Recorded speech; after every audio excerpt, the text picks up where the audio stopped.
This is Coffee with God, and I am Father Jose. Let us begin this day with the Word of God and a short reflection.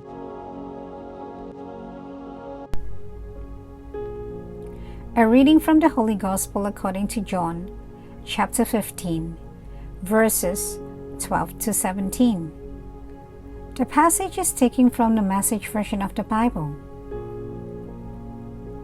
I have told you these things for a purpose, that my joy might be your joy, and your joy wholly mature. This is my command. Love one another the way I loved you. This is the very best way to love. Put your life on the line for your friends.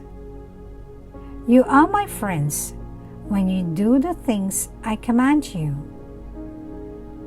I am no longer calling you servants, because servants don't understand what their master is thinking and planning. No, I have named you friends because I have let you in on everything I have heard from the Father. You didn't choose me. Remember, I chose you and put you in the world to bear fruit that won't spoil. As fruit bearers, whatever you ask the Father in relation to me, He gives you. But remember the root command: love one another. The Gospel of the Lord. Reflections on the Holy Gospel according to St. John, chapter 15, verses 12 to 17. Jesus calls us to love one another as He has loved us. How did Jesus love His disciples? It is set in the context of the Last Supper. Jesus brings them together for the meal. Sharing a meal is a sign of love, friendship, and family. In the past, our elders insisted that families gather around the table and eat together.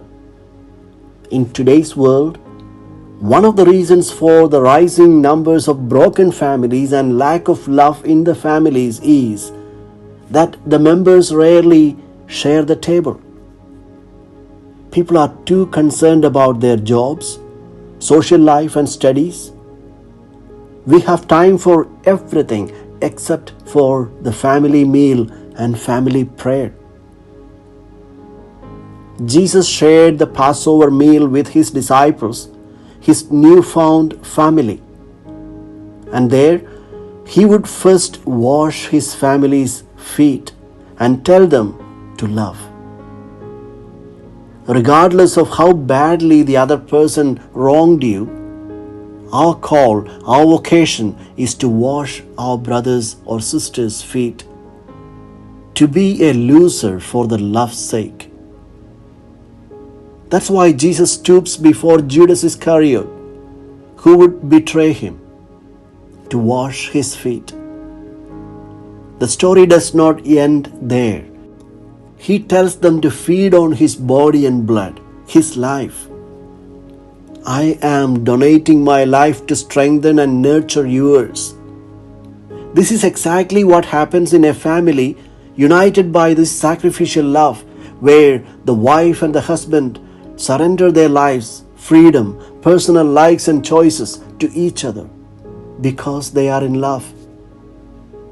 They are willing to sacrifice their lives for each other and for their children. This is the desire of the Lord, that we love one another. This new commandment calls on us to accept others as they are and not as they should be or as I would like them to be.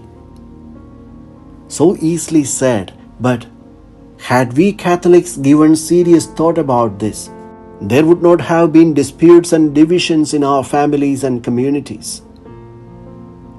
Just imagine, today Jesus called us His friends and asked us to remain in His love. Let us do all we can to put this into practice. Can I kneel before my husband, my wife, elderly parents, or anyone else to wash their feet as a sign of Jesus' love for them?